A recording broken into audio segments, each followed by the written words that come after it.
ఉత్పత్తి రంగంలో దేశం వేగంగా అభివృద్ధి చెందుతుందని తెలంగాణ పారిశ్రామిక అభివృద్ధి వాణిజ్య మండలి పేర్కొంది. 2025-26 మొదటి త్రైమాసికానికి జీడీపీ వృద్ధి రేటు 7.8% చేరుకోవడం దీనిని సూచిస్తుందని మండలి సీనియర్ డైరెక్టర్ సుజాత తెలిపారు. గత ఏడాదితో పోలిస్తే ఇది 1.3% అధికమన్నారు. ఇదే వేగంతో అభివృద్ధి చెందితే 2047 నాటికి భారత్ తన లక్ష్యాలను చేరుకోవడం మరింత సులభమవుతుందన్నారు.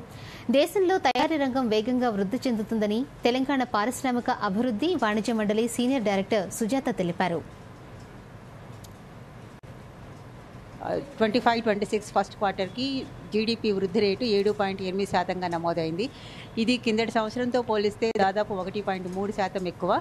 అంటే దీనివల్ల బాగా కనబడుతోంది ఏంటంటే భారతదేశము చాలా వేగంగా వృద్ధి చెందుతోందని. ఈ వృద్ధి రేటు వల్ల 7.8% వృద్ధి రేటు వల్ల ఉద్యోగ అవకాశాలు కూడా పెరుగుతున్నాయని చెప్పవచ్చు.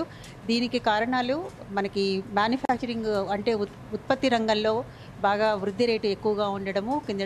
గత సంవత్సరాలతో పోలిస్తే వృద్ధి రేటు ఎక్కువగా ఉంది. ఉత్పత్తి రంగంలో మ్యానుఫ్యాక్చరింగ్ సెక్టర్లో కనుక వృద్ధి రేటు ఎక్కువగా నమోదైతే తప్పకుండా ఉద్యోగ అవకాశాలు పెరుగుతాయి, అలాగే జీవన ప్రమాణాలు కూడా పెరుగుతాయి.